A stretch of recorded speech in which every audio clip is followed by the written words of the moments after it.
வணக்கங்க. இப்போ நம்ம எங்க வந்திருக்கோம்னா, சென்னை நுங்கம்பாக்கத்தில இருக்க அன்னை தெரசா மகளிர் வளாகத்துக்கு தான் வந்திருக்கோங்க. இங்க மகளிர் சுய உதவி குழுக்களோட விற்பனை கண்காட்சி தான் நடக்குதுங்க. இதை வந்து துணை முதலமைச்சர் உதயநிதி ஸ்டாலின் அவர்கள் தான் இத டிசம்பர் 27 வந்து ஓப்பன் பண்ணி வச்சாங்க. ஸோ இது எதுக்காக நடக்குதுன்னா, கிறிஸ்மஸ், புத்தாண்டு மற்றும் பொங்கலுக்கான சுய உதவி குழுக்களோட விற்பனை கண்காட்சி தான் நடக்குதுங்க. அந்த இடத்துக்கு தான் இன்னைக்கு நம்ம வந்திருக்கோம். வாங்க உள்ளே போய் எப்படி இருக்குன்னு பார்க்கலாம். இப்போ நம்ம உள்ளே போன உடனே நிறைய ஸ்டால்ஸ் இருக்குங்க.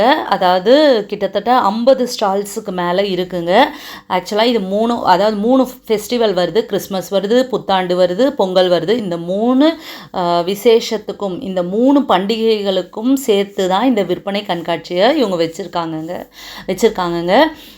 இது வந்து தமிழ்நாடு மகளிர் மேம்பாட்டு நிறுவனம், ஊரக வளர்ச்சி மற்றும் ஊராட்சித்துறை அவங்க மூலமாக தான் இந்த விற்பனை கண்காட்சி நடக்குதுங்க. அதாவது மகளிர் சுய உதவி குழுக்கள் அவங்க வந்து உற்பத்தி செய்கிற பொருட்களை இங்கே வந்து காட்சிப்படுத்துகிறாங்க, விற்பனை பண்ணுறாங்க. ஸோ அதை தான் இன்றைக்கி நம்ம பார்த்துட்ருக்கோங்க. அதாவது முழுக்க மகளிர் மட்டுமே இருக்கக்கூடிய ஒரு ஸ்டால்ஸை தான் இப்போ நம்ம பார்த்துட்ருக்கோம். எல்லாமே, அதாவது ஆண்களே கிடையாது, ஃபுல் அண்ட் ஃபுல் மகளிர் குழுக்கள் வந்து அவங்களால என்னென்னலாம் செய்ய முடியுமோ அதெல்லாம் செஞ்சு விற்பனை பண்ணிகிட்ருக்காங்க. அதாவது பானை, பொம்மை, அதாவது உணவுப் பொருட்கள், கைவினை பொருட்கள், வீட்டு உபயோகப் பொருட்கள்னு சொல்லிட்டு ஏகப்பட்ட ஐட்டம்ஸை வந்து இங்கே ஸ்டால் போட்டிருக்காங்க. கிட்டத்தட்ட 50 ஸ்டால்ஸ் மேலே இருக்குங்க. அதுவும் இல்லாமல் ஒவ்வொரு ஸ்டால்ஸுமே பார்த்திங்கன்னா, ஒன்று சென்னையிலேருந்து வந்திருக்கு, திருச்சி, ஈரோடு, கடலூர்னு சொல்லிட்டு ஒவ்வொரு ஊர்லேருந்து, ஒவ்வொரு மாவட்டத்துலேருந்து வந்து இங்கே வந்து இந்த மாதிரி கண்காட்சி, அதாவது ஸ்டால்ஸ் போட்டிருக்காங்க. நிறைய கூடைகள் எல்லாம் அழகழகாக பின்னி அந்த மாதிரின்னு சொல்லிட்டு எல்லாருமே அவங்களோட தயாரிப்புகளை இந்த மாதிரி போட்டிருக்காங்க. வருடம் இது நடந்துட்டுருக்குங்க. போன வருடம் கூட நம்ம வந்து இங்கே வீடியோ எடுத்தோம். ஸோ இந்த வருடமும் இதை வந்து அரசாங்கம் வந்து இதை கண்டினியூவாக நடத்திட்டுருக்காங்க. அதாவது பெண்கள், இது பார்த்திங்கன்னா திருச்சிராப்பள்ளியிலேருந்து இவங்க வந்திருக்காங்க. ஃபுல் அண்ட் ஃபுல் வந்து கூடை தொழில், அப்புறம் சணல் பை தொழில், அந்த மாதிரி ஐட்டம்ஸ் எல்லாமே இவங்க வச்சுருக்காங்க. ஒவ்வொருத்தரும் ஒவ்வொரு மாதிரியான பொருட்கள் தங்களுக்கு என்னென்ன தெரியுமோ அதை வச்சு செஞ்சிட்ருக்காங்க. ஊர்காவாக இருக்கட்டும், வத்தலாக இருக்கட்டும், வடாமாக இருக்கட்டும், நெய், தேன், தேங்காய் எண்ணெய்ன்னு சொல்லிட்டு எக்கச்சக்கமான ஐட்டத்தை வந்து இங்கே இது பண்ணியிருக்காங்க. இப்போ நம்ம பார்க்குறது அந்த ஃப்ளேக்ஸ், சாக்கோ ஃப்ளேக்ஸ் தான் பார்த்துட்ருக்கோம். அதுதான் இவங்க இங்கே வச்சுருக்காங்க, விற்பனைக்காக இங்கே வச்சுருந்தாங்க. ஸோ நிறைய ஐட்டம்ஸ் இருக்குங்க. இது எங்கே இருக்குன்னா, கரெக்டாக சொல்லணுன்னா சென்னை வள்ளுவர் கோட்டத்துக்கு பக்கத்துலேயே இருக்குங்க. சென்னை வள்ளுவர் கோட்டத்துக்கு பக்கத்து காம்ப்ளெக்ஸில் தான் இந்த மகளிர் அன்னை தெரசா மகளிர் வளாகம்னு இருக்குது. இதுக்கு பேரே அன்னை தெரசா மகளிர் வளாகம் தான்.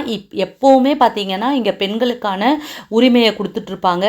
அடிக்கடி வந்து இங்கே வந்து இந்த மாதிரி பெண்களுக்காக ஒரு ஸ்டால்ஸ் மாதிரி போட்டுகிட்டே இருப்பாங்க. ஏதாவது ஒரு ஸ்டால்ஸு அடிக்கடி இந்த இடத்துல நடக்குங்க. இது வந்து மதின்னு சொல்லிட்டு அது விற்பனை கண்காட்சி நடக்குதுங்க. இது மட்டும் இல்லாமல் நிறைய வந்து விற்பனை, அதாவது பெண்களுக்கு உதவி செய்கிற வகையில் அரசாங்கம் நிறைய விஷயங்களை இந்த இடத்துல செஞ்சிட்ருக்காங்க. அதுக்காகவே இந்த அன்னை தெரசா மகளிர் வளாகம் வச்சுருக்காங்கங்க. அதாவது மகளிர் சுய உதவி குழுக்களோட தயாரிப்புகளுக்கு ஒரு முக்கிய சந்தையை வழங்கணும் அப்படின்னு சொல்லி தான் இந்த இடத்தையே அவங்க ரெடி பண்ணி எல்லாமே பண்ணிகிட்ருக்காங்க. இது பார்த்திங்கன்னா ஃபுல் அண்ட் ஃபுல் ஊறுகாய் வச்சுருந்தாங்க. கருவாடு ஊறுகாய் கூட வச்சுருந்தாங்கங்க. ஸோ அது நான் புதுசாக இருந்தது கேள்விப்படும் பொழுது, கருவாடு ஊறுகான்னு சொல்லிட்டு. அதுக்கப்புறம் நெய், ஊதுவத்தி, சாம்பிராணி, அப்புறம் வேஷ்டி, புடவை, இந்த மாதிரி ஐட்டம்ஸ் எல்லாமே இது பண்ணிகிட்ருக்காங்க. அதுக்கப்புறம் cotton towels, saris, churidar, shawls, வத்தல், படாமு, இந்த மாதிரி நிறைய ஸ்டால்ஸ் இருந்தது. அப்புறம் வந்து நம்ம சாப்பிட்ற ஐட்டம் சொல்லிட்டு அது தனியாக, நம்ம சாப்பிட்ற ஐட்டம் சொல்லிட்டு அதுவும் தனியாக இருந்துச்சு. இது ஃபுல்லாக பார்த்திங்கன்னா சாரீ, ஒவ்வொருத்தவங்களும் கிட்டத்தட்ட 18 நாள் நடக்குதுங்க. ஸோ அனைவருமே வந்து பாருங்கள், இவங்களுக்கெல்லாம் ஹெல்ப் பண்ணுற விதமாக எல்லாரும் நம்ம போய் வாங்கலாம். இது பார்த்திங்கன்னா சணல் நார்லேயே அவங்க செஞ்ச கைவினை பொருட்கள் தான். சிவன் லிங்கம் செஞ்சுருக்காங்க, விநாயகர் செஞ்சுருக்காங்க, கிளி செஞ்சுருக்காங்க, இந்த மாதிரி மயில், இந்த மாதிரி ஐட்டம் எல்லாமே இதெல்லாமே இவங்க அழகாக கைவினை பொருட்கள் செஞ்சுருக்காங்கங்க. ஒவ்வொரு ஆர்ட்டுமே ஒவ்வொரு மகளிருக்குள்ளேயும் என்னென்ன திறமைகள் இருக்கோ அதை அவங்க வெளிப்படுத்துகிற விதமாக ஒவ்வொரு விற்பனை கண்காட்சிகள், அதாவது விற்பனைக்கு வச்சுருக்காங்கங்க. அதே மாதிரி அந்தந்த ஊரில் இருக்கிற ஸ்நாக்ஸ் ஐட்டம்ஸ் சொல்லுவாங்க பார்த்தீங்களா, ஒரு ஒரு ஊருக்கு ஒரு ஸ்நாக்ஸ் ஐட்டம்ஸ் இருக்கும், ஸ்வீட் ஐட்டம்ஸ் இருக்கும், அதெல்லாமே கூட இருக்குது. அதே மாதிரி பியூர் தேன் வச்சுருக்காங்க. அதே மாதிரி செக்கில் ஆட்டின தேங்காய் எண்ணெய், கடலை எண்ணெய் சொல்லிட்டு அந்த மாதிரி ஐட்டம்ஸ் எல்லாம் வச்சுருக்காங்க. அதுக்கப்புறம் ராகி உருண்டை, லட்டு, அதே மாதிரி ஹெல்த் மிக்ஸு, இந்த மாதிரி ஐட்டம்ஸ் எல்லாமே கூட நிறைய இவங்க வச்சுருக்காங்க. எக்கச்சக்கமான பொருட்கள். இது எனக்கு ரொம்ப பிடிச்சிருந்ததுங்க. மாக்கல்லில் வந்து உரல், அம்மி, குழிப்பணியாரம் செட்டு, இந்த மாதிரி சொல்லிட்டு இது ஃபுல் ஐட்டம் வச்சுருந்தாங்க. இது ஃபுல்லாக செட்டாக வச்சுருக்காங்க. இது ரொம்ப நல்லா இருந்தது. குழந்தைங்க விளையாடலாம். ஆனால் என்ன ஒன்று, கீழே போட்டால் உடஞ்சிரும். அதே மாதிரி சத்து மாவு உருண்டெல்லாம் வச்சுருந்தாங்க. ராகியில் செய்கிற சத்து மாவு உருண்டை, இந்த மாதிரி சொல்லிட்டு ஏகப்பட்ட ஐட்டம்ஸ் இந்த ஸ்டால்ஸ்லேயும் வச்சுருந்தாங்க. முறுக்கு, ஸ்நாக்ஸு, இந்த மாதிரி ஐட்டம் எல்லாமே, அதாவது ராகியில் செஞ்ச ஐட்டம்ஸ்லாம் நிறைய வச்சுருக்கோம். மால்ட்டு வச்சுருக்கோம். இந்த மாதிரி கடலை எண்ணெய், செக்கில் ஆட்டின தேங்காய் எண்ணெய், விளக்கெண்ணெய்ன்னு சொல்லிட்டு ஏகப்பட்ட ஐட்டம்ஸு. அதுக்கப்புறம் அவங்க ஸ்பெஷலாக அவங்க ஊரில் இது பண்ண காட்டன் டவல்ஸு, அதாவது துண்டுன்னு சொல்லுவாங்க, அது எல்லாமே இங்கே காட்சிப்படுத்தி வச்சுருக்காங்க. ஸோ இந்த இடத்துக்கு வந்தீங்கன்னா இன்னொரு சிறப்பு என்னென்னா, பக்கத்துலேயே வள்ளுவர் கோட்டம் இருக்கிறதால நீங்கள் வள்ளுவர் கோட்டத்தை பார்த்துட்டு கூட இந்த இடத்துக்கு வந்து நீங்கள் பார்க்கலாம்.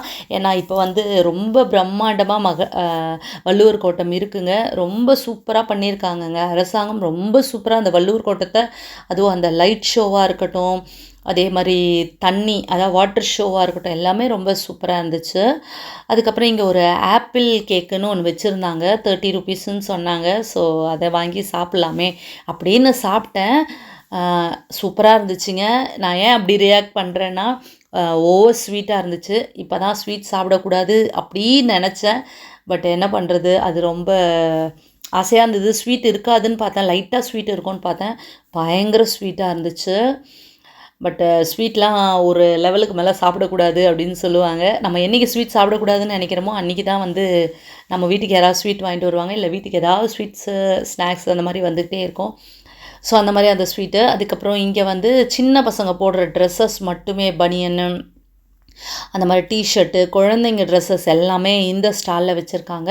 ஒவ்வொரு ஸ்டால்ஸுமே ஒவ்வொருத்தருமே வந்து இந்த ஊரில் இருந்து இல்லைங்க, சென்னையில் மட்டுமே கிடையாது, சென்னையாக இருக்கட்டும், ஈரோடு, கடலூருன்னு சொல்லிட்டு ஒவ்வொரு மாவட்டத்துலேருந்தும் வந்திருக்காங்க. ரொம்ப தூரத்துலேருந்து வந்திருக்காங்க எல்லாருமே. இங்கேயே தங்கி அவங்க இதெல்லாம் விற்பனை செஞ்சுட்டு போகணும். ஸோ அனைவருமே வந்து பாருங்கள், நிறைய வச்சுருக்காங்க. கிட்டத்தட்ட 50 ஸ்டால்ஸ், 72 சுய உதவி குழுக்கள் மூலமாக இந்த 50 ஸ்டால்ஸ் கடை போட்டிருக்காங்க. ஸோ அனைவருமே வாங்க, நிறைய இருக்குங்க. நம்ம யூஸ் பண்ணுற அன்றாட நமக்கு தேவையான அத்தனை பொருட்களுமே இவங்க காட்சிப்படுத்தி வச்சுருக்காங்க. முக்கியமாக சொல்லணுன்னா ஒவ்வொன்றுத்துக்குமே நீங்கள் விலை கேட்கவே வேண்டாம்.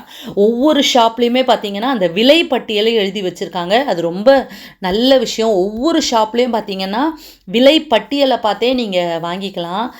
ஃபஸ்ட்டு நான் லாஸ்ட் டைம் வரும்போது அது இல்லை. இந்த வாட்டி வந்து கம்பல்சரி ஒவ்வொரு ஷாப்புக்கு வெளியிலையும் இந்த விலை பட்டியல்னு சொல்லி ஒரு போர்டு வச்சுருக்காங்க. ஸோ உங்களுக்கு விலை எப்படி இருக்குன்னு நீங்கள் அந்த விலை பட்டியலை பார்த்துட்டே நீங்கள் வாங்கிக்கலாம்.